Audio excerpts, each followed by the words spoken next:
3. The lamps hung for days. I avoided it. I couldn't go near that lamp. Couldn't stand the sight of it sitting in my living room as though it were just another object. I turned on every light in the apartment, filling the place with brightness to banish any hint of shadow, but I could still feel it watching. At night, it was worse. The whispers would start around 3:03, like clockwork, muffled voices, sometimes soft, sometimes frantic, as if they were trapped just on the other side of the wall. Occasionally, I'd catch a voice calling my name in that low, growly tone. I started to wonder if the lamp was influencing me, somehow pulling me back toward it, seeping into my mind.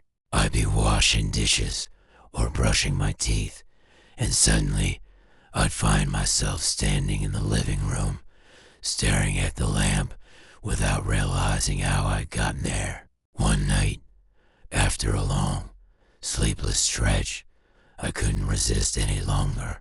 I crept into the living room and sat in the chair across from the lamp, its strange symbols glinting in the faint moonlight. The air felt thick, suffocating, as if 1,000 eyes were watching me. "What do you want from me?" I whispered.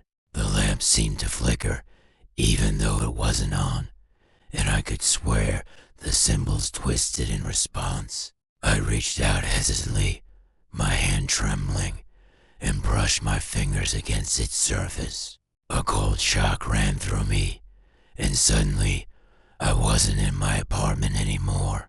I found myself in a dimly lit room, standing on the other side of the glass, looking out into my own living room. It felt like a fever dream, my vision hazy and distorted, but I knew, instinctively, that I was seeing what the lamp saw. I wasn't alone. All around me were people, some familiar, others strangers, their faces contorted with fear and anguish.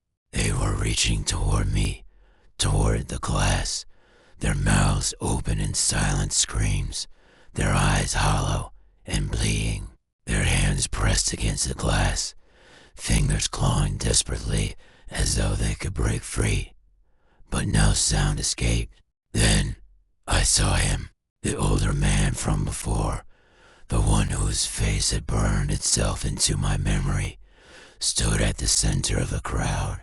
He locked eyes with me, and I could feel his despair, his longing to escape. "Help us," he mouthed, his lips barely moving. I tried to scream, to back away, but I couldn't move. My hand was still touching the lamp, and it felt as though I were anchored to it, trapped just as they were. Then the man's face twisted, his expression darkening as he leaned closer. His eyes burned with anger, his mouth stretched into a menacing grin. "No one can help us," he whispered, his voice filling my mind. "But you can join us." With a surge of horror, I yanked my hand away from the lamp, and I was back in my living room, gasping for air. My heart raced as I stumbled back, clutching my chest, feeling the cold sweat trickling down my face. I knew then what I had to do. This lamp was a prison, a vessel that held the spirits of those it had claimed, and I was next in line. I couldn't just leave it here, couldn't let anyone else fall under its spell. I would have to destroy it.